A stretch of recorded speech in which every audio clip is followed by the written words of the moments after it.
All right, hi there. We got our fantasy football matchup previews for this week. We got an interesting week ahead with some pretty good matchups, pretty even teams going head to head this week. I'm going to start off with a matchup that's not very even. It's essentially my team versus David Johnson this week. It's the Commish Closet Cheesehead versus Valor Morgulis. And we do have a name change bet on this matchup. So, get your popcorn ready and enjoy the show here. Really, Cam this week has David Johnson and Derek Carr. And really, that's about it. So even if both of those guys combine for 30 points, I'm expecting Cam to score somewhere in the neighborhood of 90 if he got 60 out of those two guys. Starting two Bears. Boy, that's bold. They're an offense that's scoring 18 points a week. Not so sure that that's a great idea. Jordan Howard, I expect him to have an absolutely abysmal effort this tonight against the Packers. Clay Meredith will probably torch him, though, because the Packers can't defend the pass at all. But that's okay. I have Alshon Jeffrey, so that evens out. Two Bears. Ugh, God, what's happened to your team, Cameron? I know it's been a while since you played, but man. Ugh. So my team, Odell Beckham Jr. is back from the dead. He gets a cake matchup against a depleted LA Rams secondary in London, where I expect him to be featured. Beckham's going to have a monster week. I think everybody knows that. I don't know if Jordan Reed is going to play at this point, which is why I haven't dropped Julius Thomas, who is an absolute turd. I hate him. I hate that he's on my team, but I have to keep him just in case Jordan Reed doesn't play. Blake Bortles is just murdering the value of everybody in that Jags offense. I don't like playing any Jaguars, but I might have to roll Julius Thomas. Not real sure what I'm going to get at Antonio Brown either with the ever-awful Jarvis Landry, or I'm sorry, not Jarvis Landry, Landry Jones coming in at quarterback for the Pittsburgh Steelers. We'll see how it goes. My bold prediction in this one is that Alshon Jeffrey is going to finally get into the end zone. Brian Hoyer cannot ignore him any longer. He's getting into the end zone this week. A guy that seems to get 90 yards in the first half every week and then disappear in the second half, not happening this week. So winner, of course, is going to be me. I mean, come on, Cameron, you don't really have a chance. You have David Johnson and nothing else. Moving forward, we have Chris versus John in what's not likely to be a real close one either. Chris has no Doug Martin in what is one of the biggest cases of point chasing in the history of fantasy football. He's starting Jay Ajayi, who last week had the one good game he's had in his entire career. I think that speaks more to how bad the Steelers' defense was against the run than it does about Jay Ajayi, but you draw your own conclusion on that one game versus like 2 years of being awful. Go ahead and plug him into your lineup against the Bills, who have actually been pretty good on defense. But, he doesn't really have much other choice. Doug Martin out this week in what was going to be a cakewalk against the Niners. It's just I mean, for the love of God, Chris, get rid of the Houston defense.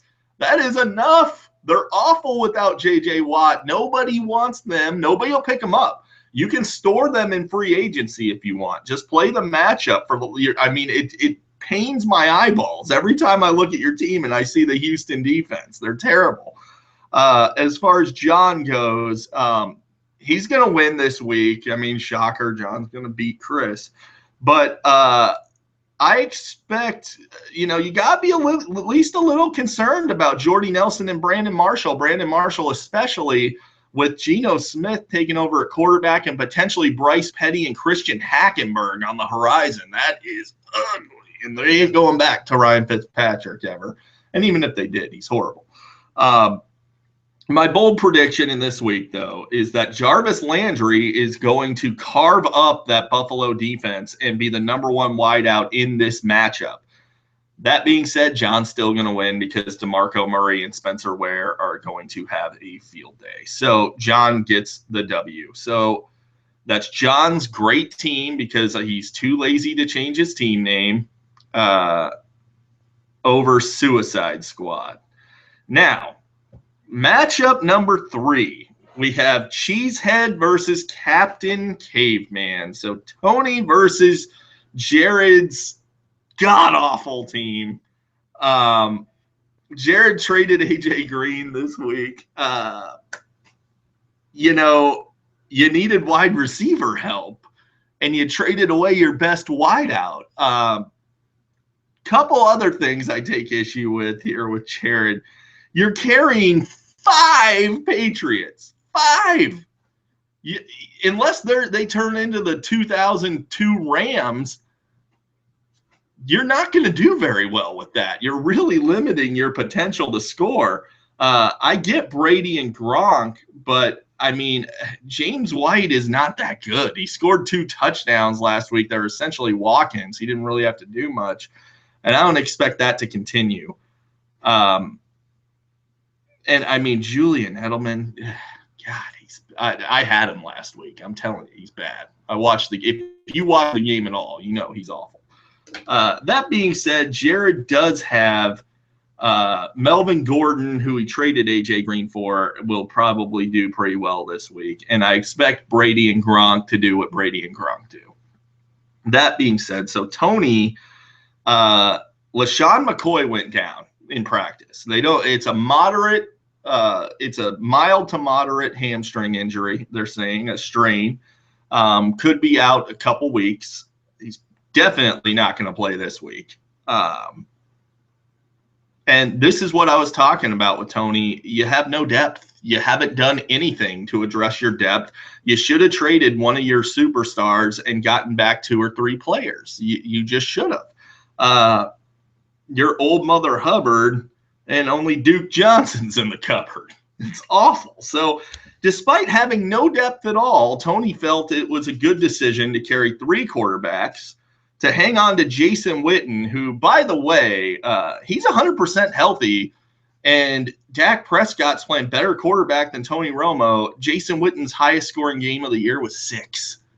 Jason Witten has no ceiling, none, and his floor is 0. So really stupid to keep holding on to him. And much like Chris with the Houston D, for the love of God, cut the Panthers defense. They're on bye. They're awful. They're one of the worst defenses in all of football, quite honestly. It's horrible that you're hanging on to them. That being said, done ripping on Tony. He's still got Julio Jones and Le'Veon Bell this week, so he's going to get the W. My bold prediction in this game is that Eli Manning in London is going to go full retard Eli and outscore Tom Brady this week. It's bold, but I don't play around. I go bold with my projections. So Tony gets the W behind a huge effort from Eli Manning. Steve versus Joe. Rivalry of sorts here. 2 guys that hate each other. I love seeing that. Of course, everybody hates Steve. So, I mean, that's really, you could say that every week. But Steve traded away David Johnson this past week and really got back a lot of more questions than answers. Mike Evans is a solid wideout. I'll give you that. But Todd Gurley has not been the same Todd Gurley. And Cam Newton is a concussion waiting to happen, in my opinion. I don't know that was the right move for you. But that being said, I understand the thought process. At least you did something to try and get some depth, unlike Tony, who does nothing with depth. Allen Robinson is one of those guys with the Jags just getting killed by Bortles. If Bortles ever figures it out, Allen Robinson is going to be a stud again. But it doesn't look like he's going to. So on to Joe's team. Joe's team is a dumpster fire. It is a mess of epic proportions.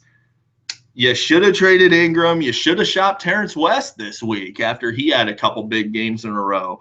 Should have traded Nuke Hopkins. And you had some great offers from Nuke Hopkins, from Jason, from myself, from Jared, from Steve, from my dad.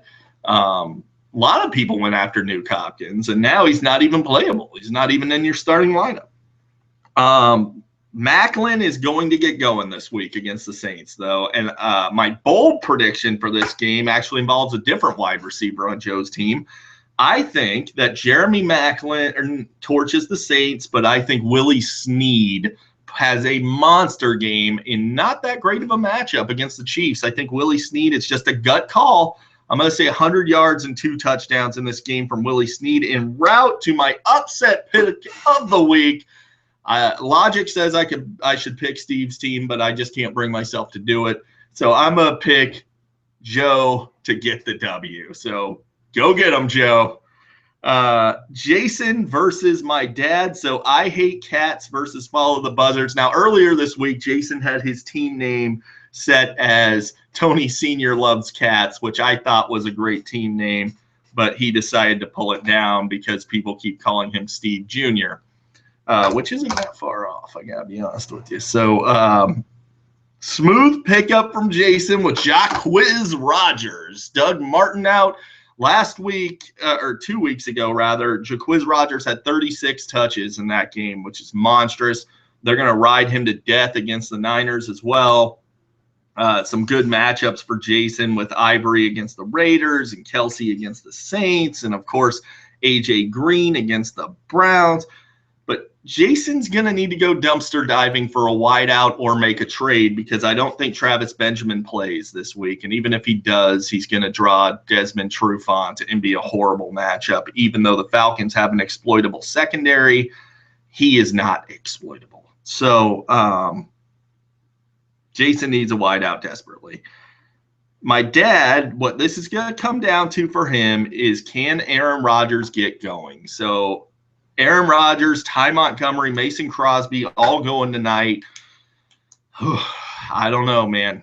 I really don't. We'll see how it goes. If Aaron Rodgers looks like the old Aaron Rodgers and he does what he's done his whole career and shreds the Bears, my dad wins this one easily. My bold prediction for this game, though, is that Jamal Charles, in what looks like a cake matchup against the Saints, scores less than 5 fantasy points. And again, I got to go bold because I say they're bold predictions. But I think this is going to be a Spencer Ware game. I don't think that they're going to need to utilize Jamal Charles. That being said, I do think Aaron Rodgers gets going this week, and I think that leads my dad to the victory. So winner, I hate cats. And with that, that is it for this week. Best of luck to you guys, and I will see you on Tuesday with the matchup recaps.